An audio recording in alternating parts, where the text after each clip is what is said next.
थोड़ी देर में ट्रंप से मिलेंगे नेतन्याहू। गाजा पर बड़े ऐलान की उम्मीद है। थोड़ी देर में मीटिंग होने वाली है नेतन्याहू और ट्रंप की। ट्रंप की कतर के राष्ट्र प्रमुख से भी बात हुई। हमास इजराइल में सहमति के संकेत दिख रहे हैं।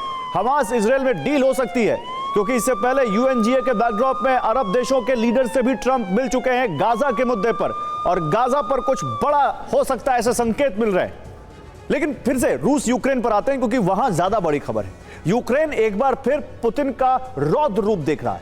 कीव पर लगातार 12 घंटे तक ड्रोन और मिसाइल की बरसात की गई है। ऐसा पहली बार हुआ जब कीव पर 500 से अधिक हमले हुए। रूस ने किंजल और क्रूज मिसाइल से भी हमले किए।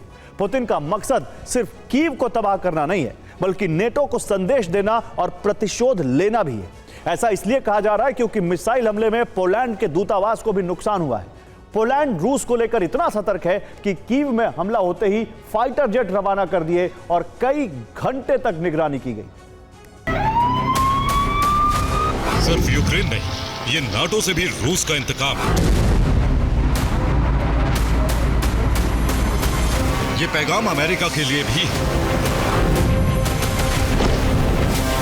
कि अगर रूस पर किसी ने आंखें उठाई तो अंजाम क्या हो।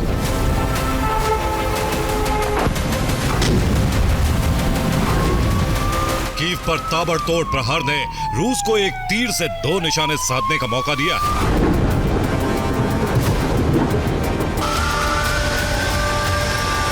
ज़ेलेंस्की ने पुतिन को ललकारने की जरूरत की तो रूस ने कीव को 600 ड्रोन से भस्म करने का मिशन चलाया।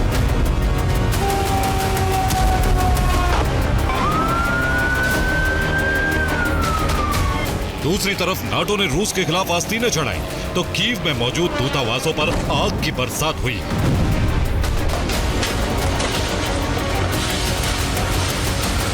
कीव में 102 इमारतें क्षतिग्रस्त हुई। इनमें पोलैंड का दूतावास भी शामिल है। यूक्रेन में कई दूतावास टारगेट बन सकते हैं।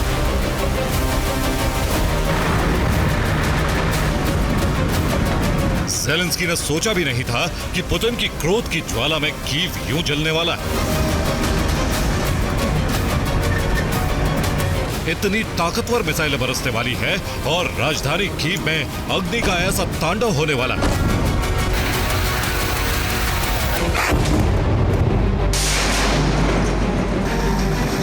बेकाबू आग की लपटों पर पानी की बौछार बेअसर है, तो इसकी वजह रूस के हथियार है।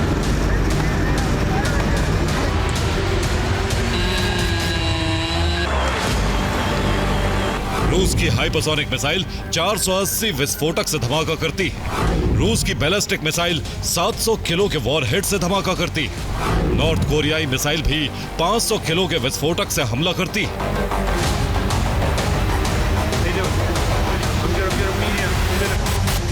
कीव में रूस के हमलों से भारी तबाही हुई। रिहायशी इमारतें, मॉल्स, गैस स्टेशन, सब कुछ बर्बाद हो गया।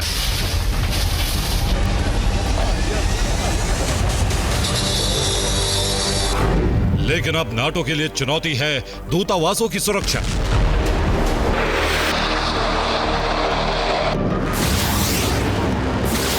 दावा किया जा रहा है कि रूस की अगली स्ट्रेटेजी दूतावासों को टारगेट करने की।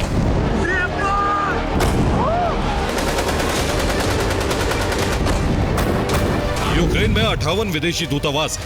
कीव में 46 वाणिज्य दूतावास भी है। रूस पहले भी दूतावासों को निशाना बना चुका है।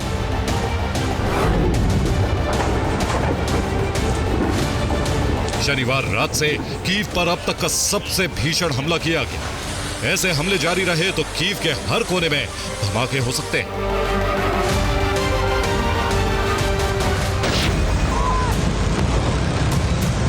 दिसंबर में रूस ये दिखा भी चुका है कि वो पश्चिमी देशों से जुड़े ठिकानों को किस तरह से निशाना बनाता है।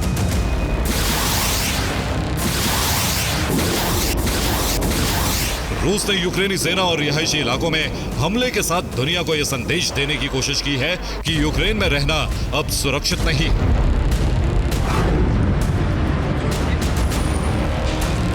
राजधानी कीव में हमलों के दौरान उस इलाके पर भी मिसाइलें दागी गईं जहां दूसरे देशों की एम्बेसी।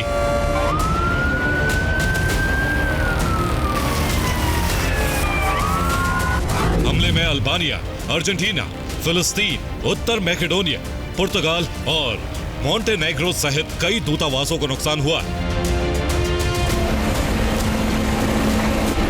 मिसाइल धमाकों में दूतावासों की खिड़कियां और दरवाजे टूट गए थे। पुर्तगाल के विदेश मंत्रालय ने अपने दूतावास में हल्के नुकसान की पुष्टि की थी। अब पोलैंड रूस में तनाव बढ़ा है तो माना जा रहा है कि पोलैंड के दूतावास को जानबूझकर टारगेट किया गया है।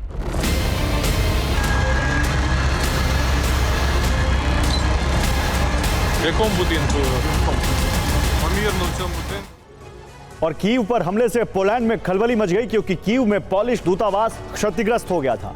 रिपोर्ट के मुताबिक मिसाइल या फिर मिसाइल का टुकड़ा छत को भेद कर दूतावास में घुसा।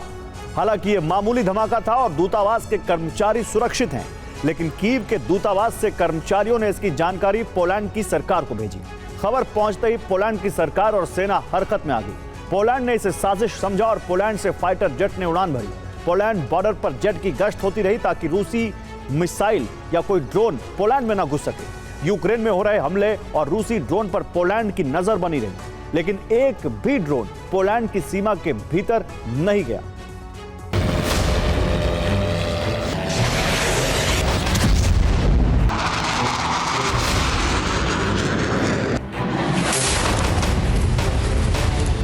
ज़ेपोरिज़िया पर भी भीषण प्रहार का सिलसिला जारी है।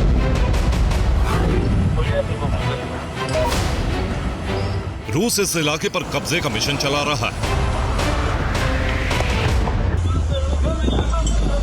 ज़ेपोरिज़िया के 41 अपार्टमेंट क्षतिग्रस्त हो गए। 22 रिहायशी इमारतों को भी नुकसान हुआ है। 3 ऊंची इमारतों पर रूस की मिसाइल गिरी।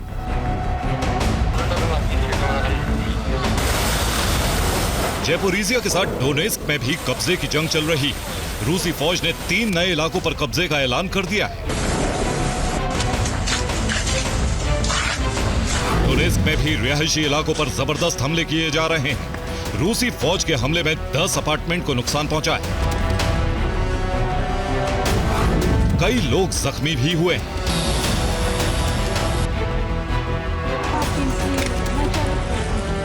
ज़ेलेंस्की का दावा है कि रूस यूक्रेन ब्लैकआउट कराने की कोशिश में है। यूक्रेन में रूस लोगों को बेघर बनाने की कोशिश में है, इसीलिए रिहायशी इलाकों पर हमले किए जा रहे हैं। रूस चाहता है कि ठंड में लोगों के पास रहने के लिए घर ना हो।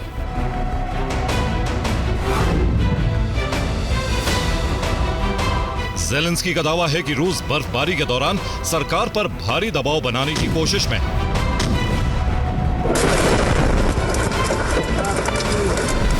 रूस की कोशिश है कि ज़ेलेंस्की सरकार बर्फबारी के दौरान लोगों को शिविर, बिजली, गर्म पानी देने में नाकाम हो जाए।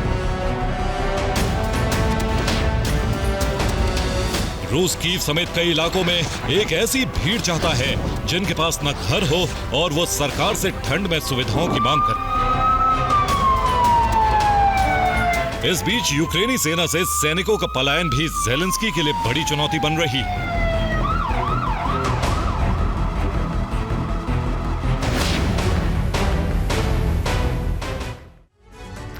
और यूक्रेन में सैनिकों की भारी कमी है और इसकी एक वजह सेना से सैनिकों की भगदड़ भी है। इस साल यूक्रेन के करीब 30,000 सैनिक अब तक भाग चुके हैं। ये सैनिक युद्ध के मोर्चे से भाग रहे हैं। यूक्रेन से सैनिकों का पलायन एक बड़ी समस्या है जिसकी वजह से सैनिकों की कमी का सामना करना पड़ रहा है। यूक्रेन में ड्यूटी छोड़कर भागने वाले 60,000 सैनिकों के खिलाफ केस चल रहा है। 51,000 आपराधिक मामले और शुरू किए गए। मामले इतने अधिक हो गए कि पिछले साल यूक्रेन के कानून में बदलाव करना पड़ा। अब ड्यूटी से पहली बार पलायन करने वालों को माफी दी जा रही है, लेकिन शर्त यही है कि ड्यूटी से भागने वाले को दोबारा जंग में शामिल होना होगा।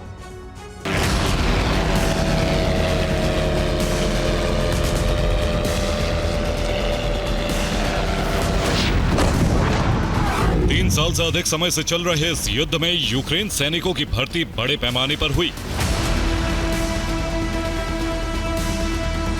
लेकिन इसी अभियान में कई ऐसे लोग भी भर्ती कर लिए गए जो जंग लड़ना नहीं चाहते थे।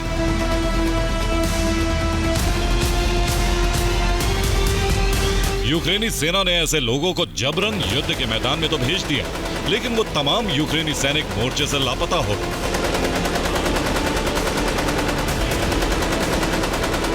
सूमी में भी रूस का ऑपरेशन जारी है। सूमी यूक्रेन में हमले के दौरान कई गाड़ियों में आग लग गई। हमले के वक्त पार्किंग में कई ट्रक मौजूद थे। रूसी ड्रोन और मिसाइलों के धमाकों से यहां तेजी से आग फैली। पिछले दिनों नाटो ने रूसी ड्रोन की घुसपैठ के बाद पोलैंड की सुरक्षा बढ़ाई थी। अब कीव में वैसे ही मजबूत हवाई कवच बनाने की तैयारी हो रही है ताकि तमाम दूतावास और कीव सुरक्षित रह सके। Bureau report, TV9 Bharatvarsh.